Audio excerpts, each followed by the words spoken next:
Assalamualaikum warahmatullahi wabarakatuh. Perkenalkan, nama saya Alif Kaira, NPM 233510435. Di sini saya akan mengerjakan pembacaan buku dari pertemuan 11, yaitu membaca manual book, e-book pemrograman mobile. Langsung aja, list and rendering infinite scroll strategis. Nah, di sini capaian pembelajarannya, learning atau outcomes-nya, menganalisis masalah performa memori saat merender data dalam jumlah besar menggunakan metode konvensional. Terus memahami konsep virtualization dan cara kerja flatlist dalam mendaur ulang komponen tampilan. Terus mengimplementasikan section list untuk menampilkan data yang terkelompok dengan fitur sticky headers. Mengoptimalkan performa scroll menggunakan prop teknis seperti key executor, initial num render, get item layout. Terus menciptakan pengalaman pengguna UX yang adiktif dan pola pull to refresh dan infinite scroll atau regi loading.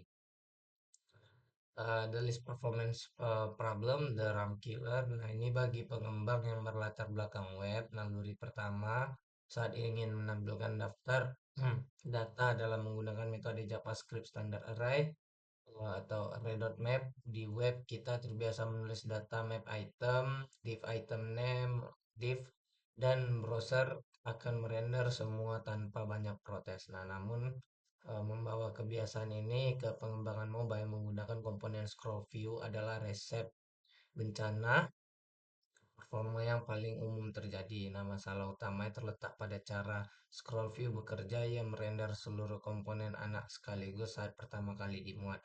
Tidak peduli apakah komponen tersebut terlihat di layar atau tidak. Nah, bayangkan kamu memesan 1000 porsi nasi goreng di restoran dan pelayan menghidangkan semua sekaligus di mejamu yang kecil. Nah, mejamu akan runtuh dan kamu tidak mungkin makannya semua dalam satu waktu. Nah, dalam konteks perangkat keras mobile, meja tersebut adalah RAM atau Random Access Memory. Nah, ini komponen UI adalah nasi goreng yang memakan tempat. Nah, jika kamu memiliki daftar kontak berisi 5.000 orang dan merender semuanya dalam satu scroll view, mereka akan mencoba membuat 5.000 tampilan view dan teks secara bersamaan di memori ponsel dengan spesifikasi rendah atau menengah dan langsung mengalami freeze atau macet total ketika kehabisan memori untuk menampung ribuan objek tersebut. Bahkan di ponsel flagship terbaru, kamu akan merasakan penurunan frame rate yang drastis saat mencoba mengulir layar. Nah, membuat animasi terasa patah-patah seperti game yang sedang lag. Nah, ini karena React natif lambat, tapi karena kita memaksakannya melakukan pekerjaan yang tidak masuk akal secara komputasi. Nah, selain masalah memori waktu initialis startup time, nah kita juga akan terpengaruh secara signifikan. Pengguna harus menunggu beberapa detik atau bahkan menit hanya untuk melihat daftar tersebut muncul. Nah, karena prosesor sibuk menghitung tata letak untuk ribuan item bahkan yang belum terlihat oleh mata pengguna. Nah, ini adalah pengalaman pengguna UX yang sangat buruk dan sering menjadi alasan utama pengguna menghapus aplikasi di dunia mobile. Responsif adalah raja. Pengguna mengharapkan konten muncul dalam hitungan milidetik, memaksa pengguna menunggu proses render yang tidak perlu adalah dosa besar dalam desain aplikasi. Nah, konsep ini berbeda dengan browser desktop yang memiliki memori virtual melimpah dan mesin render yang toleran di HP. Sistem operasi Android atau iOS sangat agresif dalam mematikan aplikasi yang terlalu rakus di memori demi menghemat baterai. Jika aplikasimu terus-menerus memakan RAM karena pengguna list tidak salah, sistem operasi akan membunuh proses aplikasimu secara paksa atau crash. Nah, yang kedua itu ada flatlist arsitektur dari Recycling Machine. Nah, flatlist adalah komponen pahlawan React Native yang dirancang khusus untuk menangani daftar data yang panjang. Nah, bahkan jika hingga tak terhingga. Nah, rahasia kekuatannya terletak pada teknik yang disebut virtualization atau windowing. Bayangkan kamu sedang melihat pemandangan dari jendela kereta api yang melaju cepat, meskipun pemandangan di luar sana membentang ribuan kilometer. Matamu hanya melihat selebar bingkai jendela tersebut. Playlist bekerja dengan prinsip yang sama. Ia hanya meredar item-item yang saat ini berada di dalam jendela layar HP. Nah, pengguna ditambah sedikit buffer di atas dan di bawahnya. Item yang berada di jauh di luar layar tidak dirender sama sekali, atau memorinya dikosongkan sementara. Mekanisme ini sering disebut sebagai view recycling atau daur ulang tampilan, sebuah konsep yang dipinjam dari pengembangan native Android Recycle Recycler View. Nah, dan iOS UI Table View. Saat kamu mengulir layar ke bawah, item yang keluar dari layar di bagian atas tidak dihancurkan begitu saja, melainkan dibersihkan datanya dan dipindahkan ke bawah untuk menampung data baru yang akan muncul. Nah, jadi meskipun daftar berisi 10.000 item, flatlist mungkin hanya menggunakan memori untuk sekitar 10-20 komponen tampilan secara fisik atau satu waktu. Nah, ini menjaga penggunaan RAM tetap tetap eh, konstan dan rendah. Nah, tidak peduli seberapa banyak data yang kamu tambahkan ke dalam daftar efisiensi. Nah, inilah yang memungkinkan aplikasi seperti Instagram atau Twitter digulir selamanya tanpa membuat HP meledak. Nah, section list, nah implementation organization chaos. Nah, ini terkadang data tidak hanya berupa daftar linear sederhana, tetapi memiliki struktur kelompok kategori. Seperti daftar kontak yang dikelompokkan berdasarkan abjad A, B, dan C, dan seterusnya. Atau menu restoran yang dibagi menjadi makanan, minuman, dessert. Nah, jika kita memaksakan struktur ini ke dalam playlist biasa, kita harus melakukan manipulasi logika yang rumit dan membingungkan untuk menyisipkan judul kategori antara item React Native menyediakan solusi khusus untuk skenario ini bernama section list. Nah, komponen ini adalah saudara kandung flatlist yang dirancang khusus untuk menangani data yang berfragmentasi menjadi bagian sections. Nah, struktur data yang diterima oleh section list adalah berbeda dari array biasa. Ia mengharapkan array objek di mana setiap objek mewakili satu seksi dan memiliki properti data array item di seksi tersebut dalam properti lain seperti titel buah data, apel dan jeruk, titel sayur, datanya wortel dan bayam. Section list kemudian meminta dua fungsi render utama atau render item untuk item anak, apel dan jeruk, dan render section header untuk kepala seksi. Contohnya buah dan sayur. Sebab pemisahan ini membuat kode kita sangat semantik dan mudah dibaca karena struktur visual UI mencerminkan struktur logis data. Optimization Optimization props atau tuning the engine. Nah, setelah berhasil menampilkan data menggunakan playlist, langkah selanjutnya adalah melakukan tuning untuk penyetelan mesin agar performa maksimal. Prop pertama yang terpenting adalah wajib dipahami dan sering menjadi sumber peringatan kuning di terminal adalah key eksekutor. Nah, props ini bertugas memberikan identitas unik atau KTP untuk setiap item dalam daftar.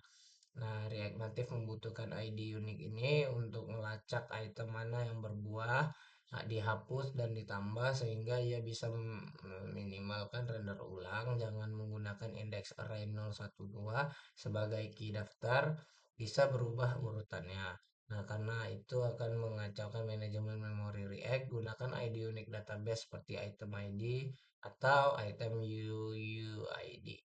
Props optimasi virtual berikutnya adalah initial num to render. Props ini memberitahu flatlist beberapa banyak item yang harus dirender pertama kali. Nah, saat komponen dimuat sebelum pengguna mulai mengulir, nilai defaultnya adalah 10. Jika satu layar bisa memuat 5 item, kamu mengaturnya ke 10.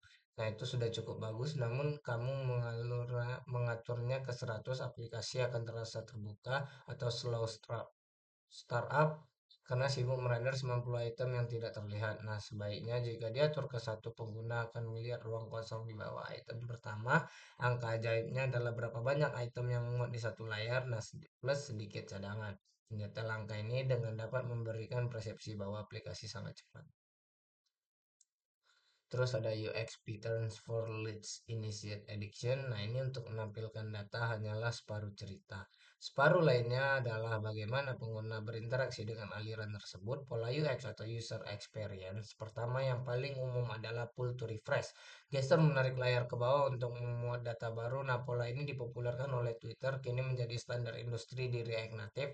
Implementasinya sangat mudah menggunakan prop refresh scroll yang menerima komponen refresh control. Nah, kita perlu mengelola state refreshing boolean yang memberi tahu indikator putar atau spinner kapan harus muncul dan kapan harus hilang. Logika sederhana saat ditarik set refreshing true, panggil API tunggu data, set refreshing false, UX memberikan kontrol kepada pengguna untuk memastikan mereka melihat data terkini. Kita skip aja ini.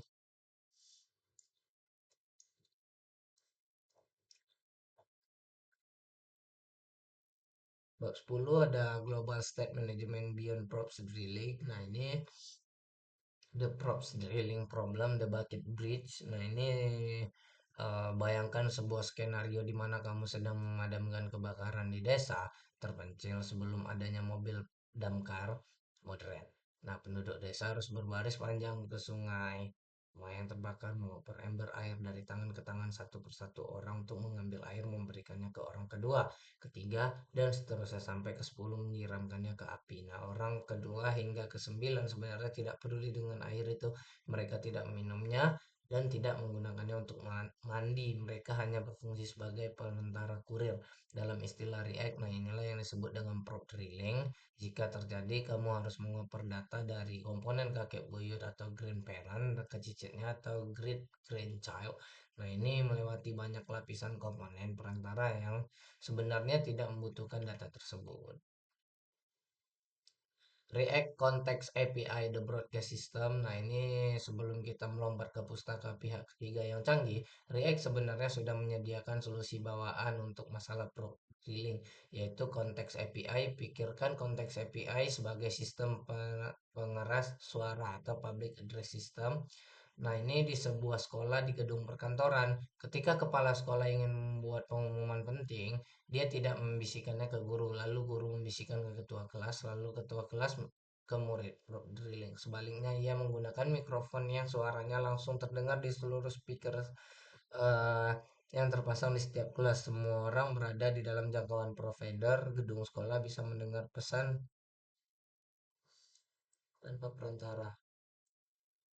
Selama bertahun-tahun Redux adalah raja yang eh, terbantahkan dalam manajemen state React. Namun Redux terkenal dengan biokrasinya yang berbelit-belit. Kamu harus menulis actions, readers, types, malware, mid, mid, middleware, dan store configuration yang sangat panjang.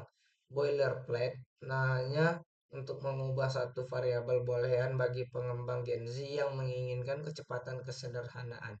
Redux terasa menggerus izin KTP di kantor, perintahan tema efektif tapi prosedurnya menyakitkan. Masuklah Zasten, pustaka manajemen state buatan tim Poemenders yang namanya diambil dari bahasa Jerman untuk state atau kondisi. Zasten adalah antitesis dari Redux. Ia minimalis, cepat, dan tidak peduli dengan aturan biokrasi yang kaku. Select Optimization the Spinner Approach. Salah satu tantangan terbesar dari manajemen state global adalah mencegah zombie child atau komponen yang melakukan render ulang padahal tidak perlu bayangkan kamu memiliki sebuah store global yang menyimpan dua hal, timer yang berubah setiap detik dan username yang statis. Jika kamu menggunakan pendekatan naif seperti konteks API tanpa optimasi komponen yang hanya menampilkan nama user akan ikut berkedip re-render setiap timer berubah ke detiknya. Nah, ini adalah pemborosan sumber daya yang masif. Kita membutuhkan pendekatan spinner untuk menjebak jitu. Nah, kita hanya membidik dan mengambil data spesifik bukan kita butuhkan tanpa terganggu oleh kebisingan data lain di sekitarnya. Step Parsians, the Save Game Feature. Nah, ini semua yang kita bahas adalah tentang prop, state, dan store memiliki satu kelemahan besar yaitu hidup di dalam RAM atau memori volatil. Artinya jika kita pengguna menutup aplikasi secara paksa atau kill app, nah ini tapi mereka semua data itu akan hilang seketika menjadi debu. Nah, bayangkan berapa frustasinya pengguna jika mereka harus login ulang setiap kali membuka aplikasi. Jika keranjang belanja mereka kosong kembali setelah aplikasi crash, untuk mencegah amukan massa pengguna, kita membutuhkan fitur Parsience. Nah, ini atau ketahanan data yang mirip dengan fitur save game di video game. Nah, kita perlu menyalin data penting dari RAM ke hard disk penyimpanan permanen agar bisa dipanggil kembali nantinya. Ini skip dulu, langsung ke bab 11, device hardware unlocking superpowers, di Expo SDK filosofi The Swiss Army Knife. Nah, ini jika React Native adalah kerangka tubuh aplikasi, maka Expo SDK adalah sabuk peralatan canggih atau utility belt ala Batman yang memberikan aplikasi tersebut kemampuan super. Tanpa SDK ini, aplikasi React Native hanyalah sebuah tampilan web yang terjebak di dalam ponsel. Ia bisa menampilkan teks dan gambar tetapi buta terhadap dunia di sekitarnya. Expo SDK ini membuka indera ponsel tersebut, memungkinkan kode JavaScript untuk berbicara dengan kamera giroskop GPS hingga sistem biometrik sidik jari. Filosofi utamanya adalah unimodules, yaitu pendekatan modular di mana setiap fitur perangkat keras dibungkus menjadi paket terpisah yang independen. Kamu tidak perlu menginstal seluruh perpustakaan raksasa. Jika hanya ingin menggunakan fitur getar, cukup install Expo Haptic dan sisanya fitur lain tidak akan membebani ukuran aplikasimu. Terus lain dan diperbarui secara berkala mengikuti versi terbaru React Native. Nah, ini menghindarkan kita dari neraka dependensi atau dependensi hell, di mana library kamera versi A bentrok dengan library versi B. Tim Expo melakukan kurasi dan pengujian ketat untuk memastikan semua alat dalam sabuk Batman. Nah, ini berfungsi harmonis, keamanan stabilitas jangka panjang menjadi prioritas utama sehingga kamu bisa yakin aplikasimu tidak tiba-tiba rusak OS Android atau iOS merilis pembaruan baru. Mission Flow atau Deploy Bouncer. Nah, ini mengakses perangkat keras pengguna terutama yang bersifat pribadi seperti kamera, mikrofon, dan lokasi bukanlah hak, melainkan privasi yang dilindungi undang-undang. Sistem operasi modern seperti iOS Android bertindak sebagai penjaga klub alam atau bouncer yang sangat ketat. Mereka tidak akan membiarkan aplikasi menyentuh sensor apapun tanpa izin eksplisit dari pemilik HP. Nah, oleh karena itu, sebelum kita mengambil foto dan harus melewati virtual permission flow. Nah, atau alur permintaan izin. Nah, jika kita mencoba mengakses kamera tanpa izin, aplikasi tidak hanya akan gagal, tetapi langsung crash atau ditutup paksa oleh sistem operasi yang sebagai tindakan pengamanan. Kamera media library the Visual Cortex. Nah, ini salah satu fitur paling sangat dominan dalam aplikasi mobile modern adalah kemampuan visual. Baik itu mengambil foto atau memilih foto dari galeri Expo yang menyediakan dua pustaka, terutama untuk tugas ini Expo Kamera untuk kontrol kamera aktif dan Expo Image Picture untuk mengambil media yang sudah ada. Nah, Expo Image Picker ini adalah solusi yang paling sering digunakan karena implementasinya sederhana dan mencakup 80% kasus penggunaan seperti ganti foto profil. Saat dipanggil, modul ini membuka termuka galeri bawaan sistem operasi yang familiar bagi pengguna sehingga tidak perlu repot untuk membuat UI galeri sendiri yang rumit. Nah, sehingga pengguna di sebuah foto Expo Image Picker ini tidak memberikan file gambar fisik secara langsung ke variabel JavaScript karena ukurannya bisa bergiga-giga tak akan mematikan RAM. Sebaiknya ia mengembalikan sebuah objek berisi URI atau Uniform Resource Identifier. Nah, ini yang pada dasarnya adalah halaman pad lokal tempat foto itu disimpan sementara di cache HP. Masalahnya file cache foto 123.jpg ini kemudian menggunakan URI sebagai sumber source untuk komponen image agar foto tersebut mengambil di layar memahami bahwa kita bekerja dengan referensi file, bukan file itu sendiri adalah kunci manajemen memori yang efisien dan menangani media. Terus penggunaan server upload. Terus ada location server service the global positioning system. Nah, ini mengetahui di mana pengguna berada seringkali sama pentingnya dengan mengetahui siapa mereka, terutama untuk aplikasi pesanan layar antar peta atau pencarian jodoh. Expo location adalah gerbang kita menuju sensor GPS atau global positioning system.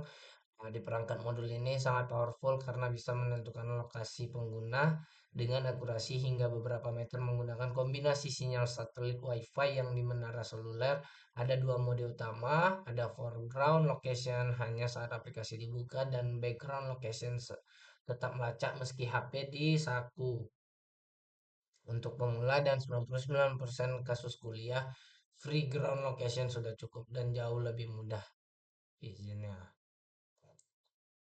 Terus sensor haptic The Six Sense. Nah, ini sebuah ponsel pintar bukan sekedar layar kaca yang menyala, ia adalah balok penuh sensor yang peka terhadap lingkungan fisik. Expo SDK membuka akses ke indera keenam. Ini melalui Expo sensor dan Expo haptik. Sensor gerak utama accelerometer mengukur kecepatan guncangan dan giroskop yang mengukur rotasi perputaran. Dengan data ini kita bisa membuat interaksi yang unik seperti menggerakkan karakter game, memiringkan HP atau fitur set to undo, kocok untuk membatalkan tulisan, dan yang populer. Data dari sensor ini mengalir sangat cepat, bisa ratusan kali per detik sehingga kita perlu menggunakan listener yang efisien agar tidak membebani bridge kemudian komunikasi React Native. Langsung ke bab 12. Local storage Persians Remembering Things. Nah, ini Tersian versus Persians data atau the Goldfish memory. Dalam sebuah komputasi, memori terbagi menjadi dua kerajaan yang memiliki sifat bertolak belakang, RAM atau disk. Saat kamu menjalankan React Native, semua variabel state, props, dan konteks kita bahas di bab-bab sebelumnya. Di dalam RAM, sifat RAM ini mirip dengan ingatan Mas Koki, kapan atau papan tulis di ruang kelas. Ia sangat cepat untuk ditulis dan dibaca, tetapi bersifat volatil atau sementara. Begitu aplikasi ditutup paksa atau kill app, HP dimatikan atau sistem operasi memutuskan untuk membersihkan memori demi menghemat baterai. Nah, ketik semua data di RAM tersebut akan lenyap ketika bagi pengguna ini adalah yang sangat frustasi. Mereka harus login ulang, kehilangan isi keranjang belanja setiap kali mereka memilih beralih aplikasi sebentar untuk membalas pesan WhatsApp. Terus ada async storage atau legacy the old workhorse. Nah, ini nih selama bertahun-tahun async storage adalah standar de facto yang menyimpan data lokal di React Native mirip dengan local storage di pengembangan web. Ia adalah sistem penyimpanan kunci nilai key value yang sederhana, tidak terenkripsi dan bersifat global untuk seluruh aplikasi. Cara kerjanya sangat mudah dipahami. Kamu memberinya sebuah kunci string, misalnya username, dan sebuah nilai string, misalnya Budi, lalu menyimpannya ke kesederhanaannya ini. Async storage menjadi pilihan utama untuk tutorial pemula dan aplikasi skala kecil hingga menengah. Ia sudah teruji oleh waktu dan didukung oleh komunitas yang sangat besar. Sehingga kamu menemui masalah, solusinya pasti sudah ada di Stack Overflow. Terus MMKV atau Modern Standard, The Speed Demon. Jika Exing Storage adalah mobil tua, maka MMKV adalah roket. MMKV adalah pustaka penyimpanan key value yang awalnya dikembangkan oleh WeChat atau Tencent untuk aplikasi perpesanan mereka yang masif dan kemudian diporting ke React Native. Keunggulan utamanya yang membuat rahang jatuh adalah kecepatan MMKV diklaim dan terbukti 30 kali hingga 100 kali lebih cepat daripada async storage dalam operasi baca tulis. Bagaimana bisa secepat itu? Rahasia terletak pada penggunaan C++ dan GSI atau JavaScript interface. MMKV tidak menggunakan bridge lambat untuk berkomunikasi. Ia memotong jalur biokrasi dan memungkinkan kode JavaScript mengakses fungsi C++ secara langsung di memori. Terus ada source store di the digital vault, baik async storage maupun MMKV memiliki satu kelemahan fatal. Data disimpan dalam format teks, biasanya plain text atau format mudah dibaca. Jika seorang mencuri HP pengguna melakukan routing atau jailbreak di iOS, mereka bisa dengan mudah menyalin file database aplikasimu dan membaca semua isi semuanya. Untuk data preferensi tema gelap, ini bukan masalah besar, tapi kamu menyimpan akses token password atau informasi untuk kredit di sana, kamu telah membuka celah keamanan yang sangat berbahaya. Untuk data sensitif semacam ini kita membutuhkan brankas digital dan ekosistem Expo brankas itu bernama Source Store. Kita lanjut aja ke bab 14 langsung.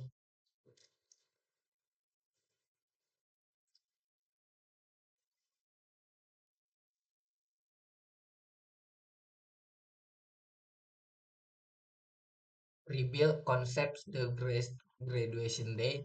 Selama proses belajar pengembangan awal kita sangat dimanjakan oleh kemudahan Expogo. Aplikasi ini ibarat sepeda roda tiga yang aman dan stabil. Kita bisa langsung mengayuh tanpa takut karena semua konfigurasi native ada disiapkan oleh tim Expo. Namun saat kita ingin merilis aplikasi ke publik, kita menggunakan pustaka native khususnya yang tidak didukung oleh Expogo seperti Bluetooth atau low energy dan pembayaran in-app.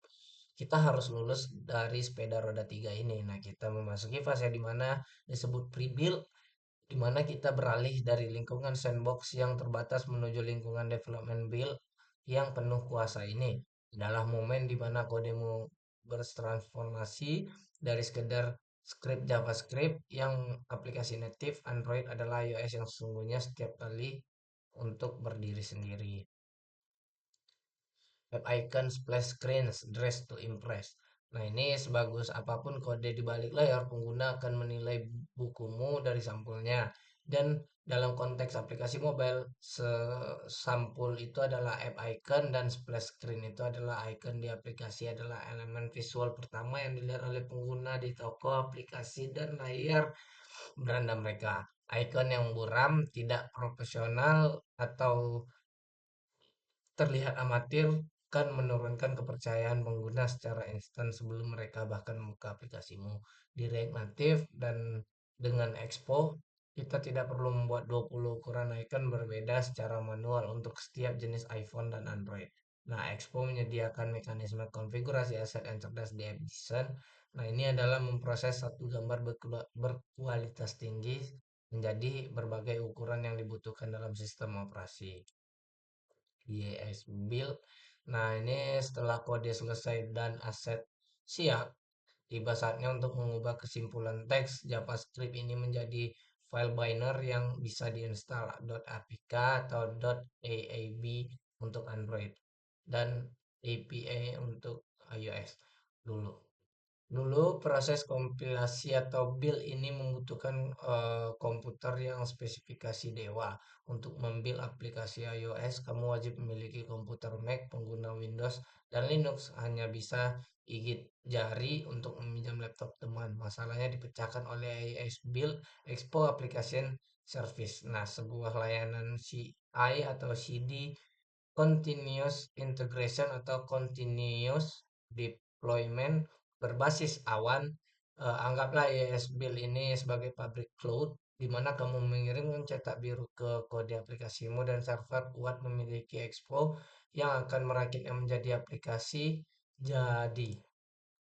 Nah, ini ada OTA update. Nah, salah satu mimpi buruk terbesar pengembang aplikasi mobile adalah menemukan bug kritis seperti tombol login macet setelah aplikasi dirilis di App Store. Atau memperbaikinya dengan cara tradisional, kamu harus membetulkan code, melakukan build ulang 30 menit, upload ke store, dan menunggu proses review dari Apple atau Google yang bisa memakan waktu 1 sampai 3 hari. Selama waktu itu pengguna terus marah-marah dan memberikan rating bintang 1. Di sini OTA atau over the air updates atau IES update. Nah, ini hadir sebagai senjata rahasia. Di fitur ini memungkinkan kita untuk mengirim perbaikan kode JavaScript dan aset gambar front langsung ke aplikasi pengguna melewati antrian review store sepenuhnya. Terus ada monitoring versus analis. Nah, ini setelah aplikasi dirilis ke publik, banyak developer pemula yang merasa tugasnya sudah selesai, padahal justru disinilah fase terpenting dimulai saat aplikasi berjalan di ribuan perangkat dengan kondisi sinyal, baterai, dan versi OS yang berbeda-beda. Hal aneh pasti akan terjadi. Aplikasi yang berjalan lancar di emulator mungkin tiba-tiba crash di HP Samsung J2 milik pengguna di daerah terpencil. Tanpa alat pemantauan kita buta, kita tidak tahu bahwa aplikasi kita rusak kecuali ada pengguna yang berbaik hati mengirimkan email komplain. Jika jarang terjadi, biasanya mereka langsung uninstall. Kita membutuhkan kotak hitam atau black box seperti di pesawat yang terbang yang merekam segala kejadian kecelakaan terjadi. Mungkin itu aja yang bisa saya baca. Lebih kurang saya mohon maaf. Assalamualaikum warahmatullahi wabarakatuh.